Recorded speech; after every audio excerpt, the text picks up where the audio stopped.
By the time The Karate Kid Part 3 was on the table, writer Robert Mark Kamen had grown tired of the familiar beats that had carried the franchise to success. Kamen was itching for something different, something more ambitious, epic, and steeped in the martial arts legends that had fascinated him since his youth. What he proposed wasn't just another sequel, it was a radical reinvention, a historical fantasy set in 16th century China, inspired by the flying swordplay and mystical energy of Hong Kong kung fu cinema. Kamen's concept for The Karate Kid Part 3 was a bold departure from the grounded, character-driven drama of the first two films. Drawing on his lifelong love of martial arts and his personal experience training in Okinawan karate, Kamen envisioned a story that explored the ancient roots of Mr. Miyagi's art. The pitch was this.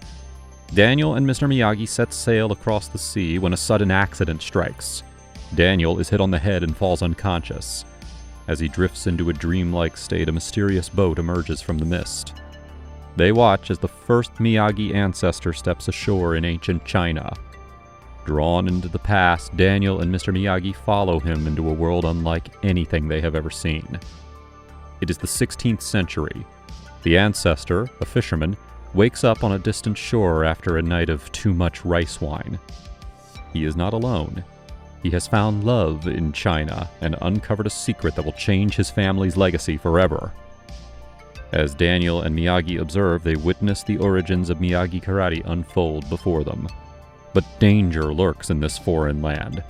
Ruthless warriors descend upon a village, forcing the ancestor to defend his newfound home. Suddenly, Miyagi and Daniel are swept into a breathtaking, high-flying kung fu battle. Fighters soar through the air, clashing in combat that defies gravity. As the battle rages on, Daniel must find a way to awaken, but not before he understands the true spirit of Miyagi karate. When he finally regains consciousness, the knowledge of the past lingers. Perhaps it was more than just a dream. The writer and director suggested that Sensei Kreese could appear as, and I'm quoting, a pirate or something. Kamen's idea was to immerse audiences in a full-blown, so-called flying people movie, paying homage to the genre that had thrilled him in New York's Chinatown theaters during the 1970s. Decades before Crouching Tiger, Hidden Dragon, or The Matrix brought wire fu into the mainstream, Kamen wanted to give the Karate Kid franchise a mythical twist, complete with gravity-defying fights and a sweeping historical backdrop. The studio had different priorities. The head of Columbia Pictures flat out refused to greenlight such a departure from the formula. Producer Jerry Weintraub wasn't interested either. From their perspective, The Karate Kid was a reliable franchise built on a familiar formula. A bullied teenager learns self-respect and discipline through karate, guided by a wise mentor. A mystical martial arts fantasy set centuries in the past was just too big of a risk. But Kamen was adamant. He thought that repeating the same story yet again would be extremely boring to both audiences and himself. So he walked away from the project, at least temporarily. Columbia Pictures pushed forward without him, hiring another writer to take a stab at Part 3. But, according to Kamen, no one else could capture the voices of Miyagi and Daniel the way that he could. The studio had hired Alan Ormsby. Ormsby was primarily known as a writer and director in the horror genre. He worked on cult films like Children Shouldn't Play with Dead Things, Deranged, and even co-wrote 1982's Cat People. Ormsby completed his script and handed it over. His story begins with a pre-credits sequence in which we see an LA street gang called the Danes. We meet 16-year-old Charlie DeLon, who witnesses the brutal execution of his older brother Richie at the hands of the Danes. We then cut away to see the return from Okinawa of Daniel and Mr. Miyagi. Daniel's mom gets married, and Daniel looks forward to an upcoming tournament at Madison Square Garden, which Miyagi agrees to train him for. Daniel meets a girl called Lisa, who asks him to speak at a karate workshop designed to get gang members off of the street and into a life of martial arts and discipline. It's a scheme to improve disadvantaged neighborhoods. There's an upcoming event, a memorial for a recently murdered boy called Richie who wanted to leave behind a gang and pursue a future as a karate champion, but his former gang wrongly believed that he had turned informant and they'd killed him in retaliation. Here, Daniel is reacquainted with Johnny Lawrence. Johnny is a teacher at the workshop, and he encourages students to embrace change and tells how Daniel's victory over him inspired him to change his ways, to go a different path and inspire others. Charlie joins the class, and Daniel and Mr. Miyagi agree to help teach karate to the students. Meanwhile, local gang members aim to disrupt the success of the new karate school as it's slowly taking all of their members away.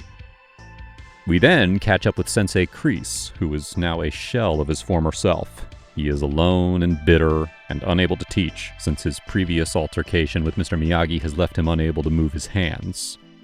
His sole remaining student, Dutch, encourages Kreese to restart the Cobra Kai, expressing disgust that Johnny Lawrence has reinvented himself as some sort of local hero good guy.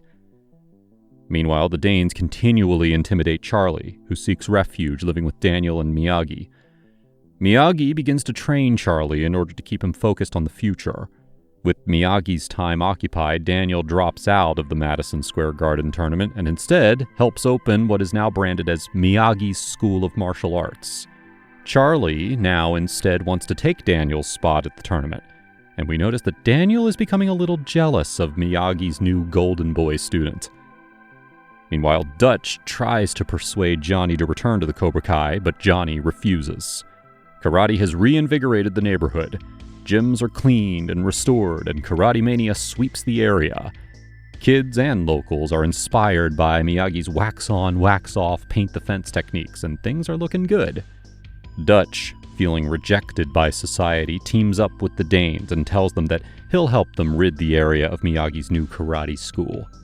Dutch becomes a member as he and the gang agree to work together. A karate exhibition is arranged, but Dutch calls in a bomb threat and revels in the chaos that follows. The gang then tamper with Johnny's motorcycle.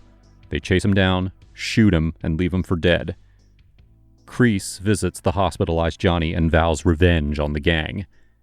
Daniel, now feeling more distant than ever from Miyagi's teachings, agrees to join Kreese. Once the Danes' headquarters are located, Kreese and Daniel enter. Dutch pulls a gun on them and tells them to face the wall. At this point, Miyagi crashes through the doors. He overwhelms Dutch using kicks and chops and begins to systematically beat up the gang. The police arrive, but Dutch escapes. Miyagi and Kreese make peace, and Miyagi uses his healing technique to fix Kreese's hands. Later that night, Dutch sets Miyagi's house on fire with Mr. Miyagi and Charlie trapped inside.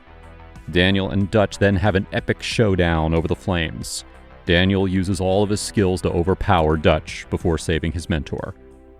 Dutch awakens, but Kreese appears and knocks him out cold before rescuing Charlie. Time passes and a new day dawns. Daniel, Mr. Miyagi, Kreese, Johnny, Charlie, and the students all live in harmony, happily ever after. The end. Roll credits. The studio didn't like the script, and they felt that Ormsby had failed to authentically capture the characters' voices. The new incoming studio head then reached out to Kamen. She asked him what it would take to bring him back. Half jokingly, Kamen threw out a very large number, and to his surprise, they agreed. Reluctantly, he returned to write The Karate Kid Part 3, crafting a script that followed the studio's safer, more familiar direction. Daniel faces a new enemy, a sinister karate mogul named Terry Silver, while Miyagi's teachings once again guide him to victory. Kamen admitted that he wasn't fully invested, but the alternative was letting someone else potentially, and I'm quoting Kamen here, mess up Mr. Miyagi. Kamen's disenchantment with the franchise continued. He passed on The Next Karate Kid, the fourth film featuring Hilary Swank as Miyagi's new student. Interestingly, he said that he would have been open to the idea of a female Karate Kid, but only if it had been part of his kung fu epic. In his version, Daniel would have been replaced by a new protagonist, and the story would have gone in an entirely new direction. But the studio wasn't interested in that either. Kamen recalled feeling, quote, "Enough already. There's only so many things that Mr. Miyagi can say that sound great." The 2010 remake of The Karate Kid, which took the action to modern-day China and featured kung fu instead of karate, echoed elements of Kamen's abandoned pitch. Kamen himself noted the irony. The remake's original working title was The Kung Fu Kid. And although they ultimately stuck with the Karate Kid name for brand recognition, the creative shift toward China was, as said by Kamen, quote, a total ripoff of what I wanted to do. Kamen's plan to weave historical fiction, martial arts philosophy, and fantastical action into the Karate Kid series could have transformed the franchise into something far more expansive and mythic. His vision remains another fascinating Hollywood what-if story. Had Kamen's Flying People movie been made, the Karate Kid saga might have developed in an entirely different direction. Thanks for watching.